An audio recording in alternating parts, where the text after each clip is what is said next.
hear me okay? Let me know if you can see me and hear me okay. Welcome to drvoicetv.com and also the Black Financial Channel. I wanted to talk to you guys a little bit today about the some interesting stuff that I just saw regarding Kanye West. I don't know if you guys know that Kanye West is running for president. Give me a yes in the chat if you're aware that Kanye is running for president of the United States.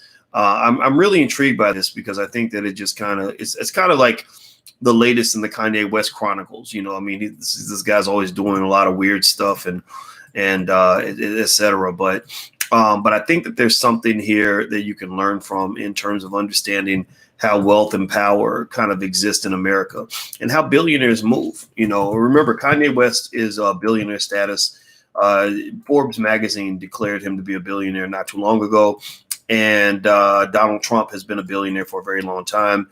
So, you know, you're really talking about, you know, a couple of guys that, you know, wouldn't be where they were if they didn't have, you know, an extreme ability to create their own reality, you know. And in that regard, you have to kind of admire some of that, even though these guys are both, you know, a little bit strange. They're a little bit off.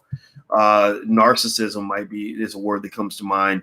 I'd also say, you know, that neither one of these guys should be in the White House, right? So I thought about that this morning. I was thinking, okay, Kanye West should not be president, right? I hope we can agree on that. I don't know. Give me a yes or no if you think Kanye West should be president. Let's start there. Do you think Kanye West should be president? Yes or no? Give me a yes or no. Hey, Childlike, what's going on? Hey, Darius. Nightmare Hawk, Letitia, hello from DC, B1. Let's see here. Okay, Miss Peaches said 561 says no. Lewis, no. Born Hustler, hell no. I'm seeing a lot of. Okay, I see a maybe from D Brow. Okay, I'm seeing a lot of no's. But here's the thing, right? Kanye shouldn't be president. We know this. I think we can agree on this.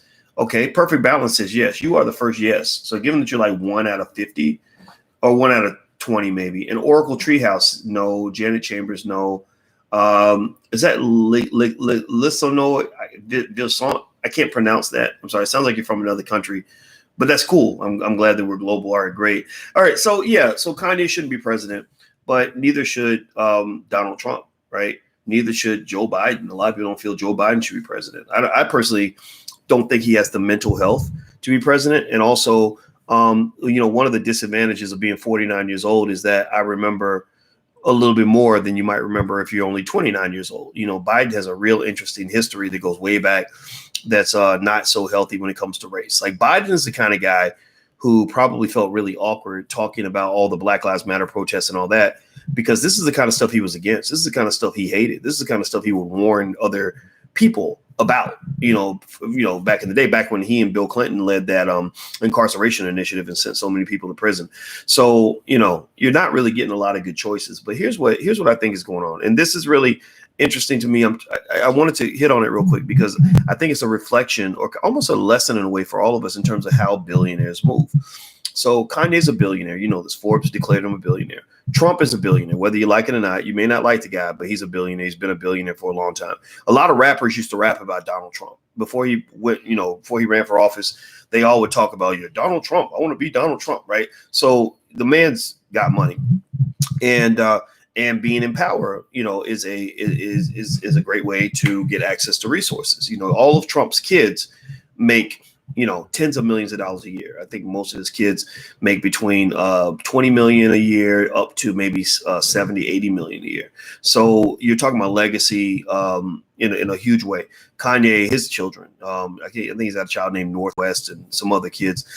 His kids are going to do extremely well. The Kardashians are becoming an empire. Like that, the name Kardashian, you know, whether you like it or not, is becoming synonymous with massive amounts of wealth. They are a billionaire family. So here you got Kanye, who's a billionaire, the Kardashian billionaire family in the background strategizing. They're very strategic, by the way. The Kardashians are extremely strategic.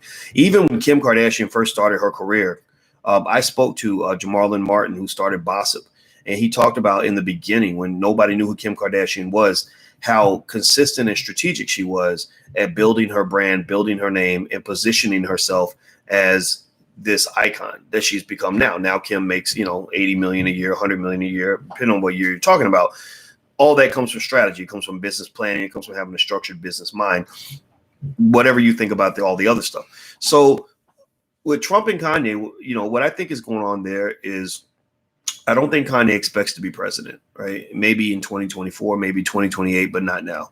I don't think the alliance between Trump and Kanye has ended. I think that I think that Kanye is moving forward with Trump's blessing to do something that I think is going to be actually quite impactful, which is to steal the black vote from Joe Biden. I think that Kanye knows Kanye can do something that Biden can't do.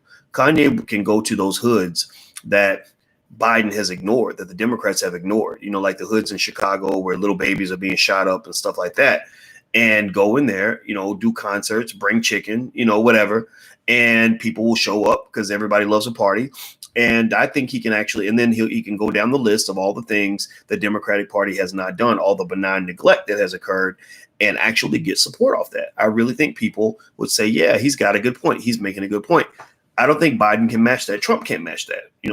Trump is labeled, he's branded as a white supremacist. Biden is also a white supremacist. People just don't know that because we're trained to believe the Democratic Party is good, when actually you've got white supremacists there too. Just go look up Joe Biden's history. Just look up what he did in the 90s. Look at what he did in the 80s. I mean, this man he railed pretty hard on a lot of the, what they call them, not buzzwords, but dog whistle words. The dog whistle words for black people, we call them thugs and everything else. He was the leader in that. He wasn't just a part of it. He was one of the leaders of that. So I think that Kanye is going to go in there. He's going to get a lot of black votes, and he's going to throw an alley-oop to Donald Trump so he can try to win the White House. I think that Kanye will make a difference in a lot of the swing states. The black vote is huge. So I think Kanye will be successful in either converting black votes or just distracting black votes. Because politics is about the art of distraction. In fact, I think this whole conversation, I think the fact that they talk about Corona all day, every day, all the time is a distraction from something bigger. When you're talking about something that much, and honestly, when you look at the data, it doesn't add up. If you're under if you're under the age of 70, you have a 99% survival rate pretty much when it comes to the virus, just so you know. So if you're 50 or 30 and you get it, you're not going to die. In fact, you have to be really unlucky to die. You have to be really unhealthy, have some severe underlying issues. But just go look at the data. Don't believe me. Go look at the data. In fact, the CDC, the death numbers are so low right now that the CDC is almost at a point where they have to declassify that virus as a pandemic. They literally are at a point where they're this close. They're about, I think it's 5.9% of all deaths have to be attributed to something before it's called a pandemic. They're like at 6% or 5.9 or 6.1. So they're almost at, so go look it up. If you don't believe me, just go look it up. There's data out there. Don't believe me, right? Just don't get your data. Don't get all your information from CNN and MSNBC because they're gonna tell you crazy stuff. Go look at the data. Look at the data. Do you understand? Do you give me a yes or no if you understand what I'm saying? Look it up for yourself. You cannot trust politicians. You cannot trust the media. They will lie to you because there's no bigger ratings driver in media than that virus. The reason that they love talking about it, part of the reason is because it makes money. They make money. If you don't watch, they don't make money. It's like remember Andre 3000 song or Big Boy and Andre did Outkast did this song Me and You, Your Mama and Your Cousin Too. So remember that part where he said that his friend said, "Remember me from school?" No, not really. He kept smiling like a clown, facial expression, looking silly. And he kept asking me, what kind of car you drive, right? And then he said, I got more loot than the average man, but not enough loot to last me to the end of the week. I live by the beat like you live check to check. If you don't move your feet, then I don't eat. So we like neck to neck, right? So basically, if your eyeballs don't show up, CNN does not make money. If you're not watching, MSNBC doesn't make money. Right, because they have to deliver numbers for their advertisers. So fear is a tremendous driver of attention. And when you get the public attention, doesn't matter if it's something silly. That's why do you think that CNN, for example, will spend an entire week talking about the disappearance of one white woman? Like there'll be one pretty white girl who disappeared on a cruise ship, and they will talk about her for weeks as if she's the only person who died in that 2-week period. All the while, 150 people got shot in Chicago. Little babies got killed on their front porch, and they ain't talking nothing about none of that. They're talking about that one blonde-haired, blue-eyed white woman who died on the cruise ship, and they'll talk about that for a whole month because it becomes a ratings driver. Because human beings are, as adults, we're similar to what we were in children. When human beings get, when they grow up, they like stories. People love stories, so it's not about the facts. It's always about the story. That's what drives things. So that's why media loves stories. So again, just so you know, I will just say, don't be offended if I'm not as afraid of the virus as you are. I know some people are afraid. Some I got friends that are hypochondriacs who've always been scared of germs. So this is like, the realization of their worst nightmare. They think society should stay shut down for a decade. Don't be offended, that I got on an airplane and went down to Atlanta and did business, and I'm keeping things moving. But just know that if you're going to get information, I encourage you to get it for yourself. That's what I'm telling you to do. I'm not telling you to don't even believe me. Go research this, right? That's what I want you to do. So anyway, do me a favor, if you could, please hit that thumbs up button. If you haven't hit the thumbs up button, please hit the thumbs up button, share and subscribe button. Also, make sure you subscribe. This is the Black Financial Channels, theblackfinancialchannel.com. It's Black owned, and it's we do daily news and commentary of daily financial news and commentary from a Black perspective. And the other thing I want to mention here is that, when you talk about, the impact of wealth on these political moves being made by Trump and Kanye and the Kardashians, because that's kind of connected, right? Kanye is a Kardashian, or the Kardashians are a West. I don't know how they do it all. But, these are billionaire moves. These are billionaire power plays, and they're typically designed to control the masses, right? Because billionaires can impact, the media. They can impact, social media is becoming huge. The fact that these celebrities have, tens of millions of followers, that's going to change American politics, which is eventually going to shift policy, which means that in the future, because you don't have a smart society, you don't have a thoughtful society, you're not going to have smart, thoughtful people in leadership positions.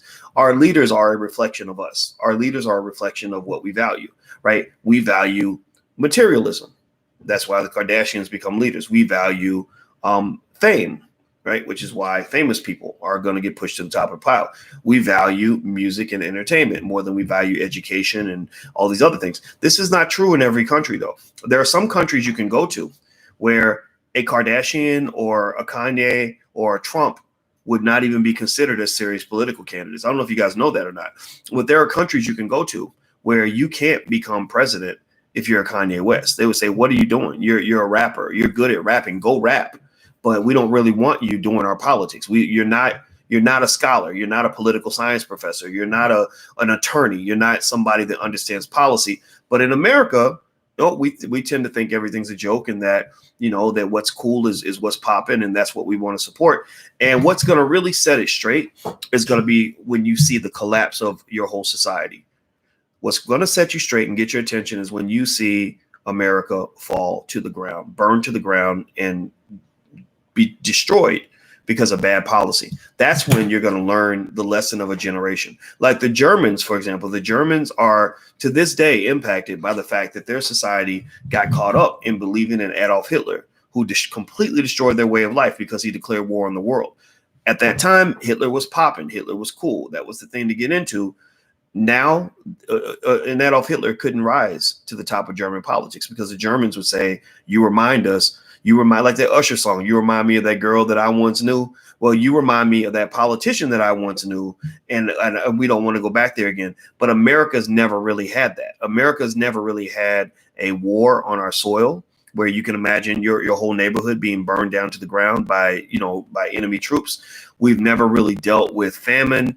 We've never really dealt with some of the problems other people deal with in the world. So we have a lack of political maturity that is going to ultimately cost us dearly. So it's going to be ugly. So anyway, so I'm going to get out of here, guys. And I just want to talk to you guys about that real quick. And Maddie Womp says, "You lying piece of shit." So he's got to get out of here. People that talk like that don't belong on the channel, so they can't stay. So anyway, I hope you guys have a good day. And let's see, Kirk Till, thank you for your donation. He says, "Do you believe Dr. Fauci is part of a larger agenda with Bill Gates, China, and a few others?" I don't know. I don't know. I will say this, Kurt. Because I was so obsessed with what was going on with the virus, I researched everything I can get my hands on. I was watching every video, reading every article, looking at all the data, talking to every doctor I knew, all of that. I actually know, somebody who worked in the coroner's office who did autopsies because I wanted to get a sense of that too. Do I believe that it's impossible? No, I don't believe it's impossible. But, I'm not a big conspiracy theorist, right?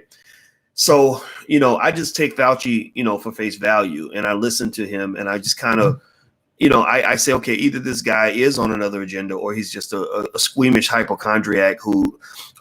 pessimistic hypochondriac who just is scared of everything. And I think that decisions that are made on the virus have to be, they can't be one-dimensional choices, right? Like you can't just look at it as, we got to get the economy going and nothing else matters but money, right? But you also can't be a person who says nothing else matters but safety, right? Because if you believe nothing else matters but safety, you can say safety is the top priority. But if you say safety is the only priority, then you're going to have a lot of people out of work. You're going to have a lot of people dropping dead from suicide and everything else. They got these studies coming out now about young people who are committing suicide, because they can't stand the isolation that's being forced on them, where they can't even go and get a hug, right? People, hugs are really important. Seeing your relatives is really important. A grandparent who's got only a few more years to live, seeing their grandchildren, that's important.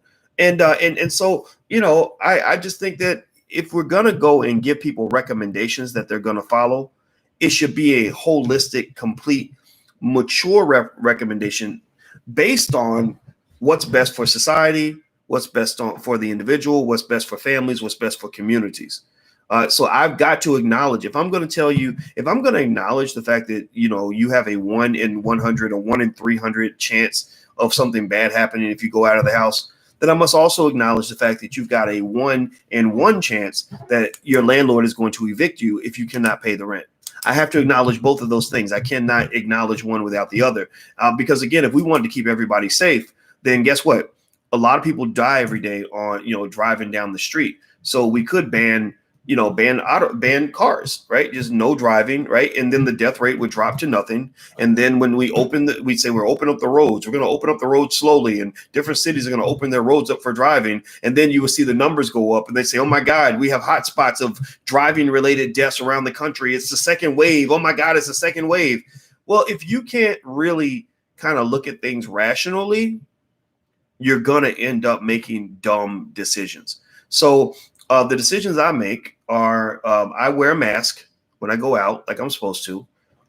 It makes my glasses fog up and I can't breathe. So sometimes I will pull my nose out. I'm willing to risk it. I'm willing to risk it. Well, why is that? Well, because I calculated based on the numbers that there's maybe, a 1 in 300 chance you're going to catch the virus. And then once you catch it, for somebody in my age group, there's a 1 in 100 chance or 1 in 98 chance or something like that you're actually going to die. I'm okay with that. Like those numbers don't frighten me, right? If it's Ebola, then I would look at it differently. But Corona is not Ebola. In fact, did you guys know in most countries, look it up. In most countries, about 70 to 80% of the deaths were people over the age of 75. Now, give me a yes or no. Yes or no. How many of you are over the age of 75? Give me a yes if you are, and give me a no if you're not. How many of you are over the age of 75? Yes or no? Give me a yes or no. So does that mean that, 80-year-olds don't matter? No. This does not mean 80-year-olds don't matter. 80-year-olds are important. We love you. We don't want you to be forgotten. But you have to at least be rational in terms of how you process things. You can't shut down a society indefinitely because a virus is killing people that are in nursing homes where they don't have that much longer to live anyway, right? You protect those people, you quarantine those people if you have to. But guess what, too? If I'm 80 and I'm sitting in a nursing home and I don't know how many years I got left, and I got a choice in either having a 1 in 50 chance of dying or and I have to take that risk in order to see my family before I die, I'm bringing my family up in that nursing home. I'm bringing my family in and I'm just going to take my chances. You know what? There's a 1 in 50 chance that y'all might make me sick and that I might die. But guess what? I'm 80. I probably won't be around that much longer anyway. And I'm going to spend those years living and not just spend those years surviving. Surviving is not the same as living. In fact, if you're just surviving and you ain't living, then you might as well go ahead and just be dead. You might as well not even be here, man. Seriously. So that's my philosophy. You don't have to have it. You don't have to absorb that. I hope that we can disagree and still love each other because I love you. All right. Do me a favor. If you could, please hit the thumbs up button, share, and subscribe button. Also, if you're interested in learning about stock options and adding that to your investment strategy, you guys know I want everybody in here invested on the stock market. Anybody who watches this channel, just know I'm pressuring you to become investors. If you're not, if you haven't learned to buy your first share of stock, there's a free training on how to do that. You can go to firstshareofstock.com. That's 4 words, firstshareofstock.com. Somebody type that in the chat so everybody can see it, firstshareofstock.com. And then also, if you want to participate in our options masterclass that starts Wednesday at 8 p.m., go to drboycemasterclass.com. That's drboycemasterclass.com. So you said, Jonathan says, I would rather have you as president, Andrew Yang, someone not old white guy. Yeah, I agree with you. Well, you know, I'll tell you what, if I was president, I have a bunch of ideas on the table. I would lay down quick, and I know I could do the job, and I would actually embrace that job because I think that you know, that's what we need. We need somebody that's really going to be able to process information properly and take good advice. And so I think it's really unfortunate that the whole country is being led by people that don't even know how to sit down and take information from different perspectives and pull that together and make a firm, strong decision. You know, so yeah, if I had your vote to be president, I would certainly do the job, but I probably won't ever be elected president of the United States. But guess what? And you and I both, you're president of your own household. I'm president of this building called my home. I'm president of my family. I am the patriarch of my extended family. I am a leader in that space. And in that sovereign, beautiful, wonderful, amazing space, my job is to make wise decisions that are going to improve the condition of the people that are under my so-called rule or guidance or whatever you want to call it, right? So same thing is true with you. When you go home, be the president of your life. Don't just let these fools on TV tell you what to do. They're not going to lead you into a good place. Take in the information, including me, right? Don't let me tell you what to do. Take my information in, process it, and do what works for you. That's the best advice I can give you, is to do what works for you. So that's it. All right, guys. Dr. Boyce, you too black. Yeah, well, you know, I like being black, Sophia. I can't be nothing else. I've been a black man my whole life now. It's working out pretty good. I think I'm gonna stick it out. So take care, guys. Love you. Make sure you subscribe before you go. And once again, it's drboycemasterclass.com if you want to join us on Wednesday night for the options masterclass. It's gonna be a lot of fun. So take care. I'll talk to you soon. Have a good day. Bye-bye.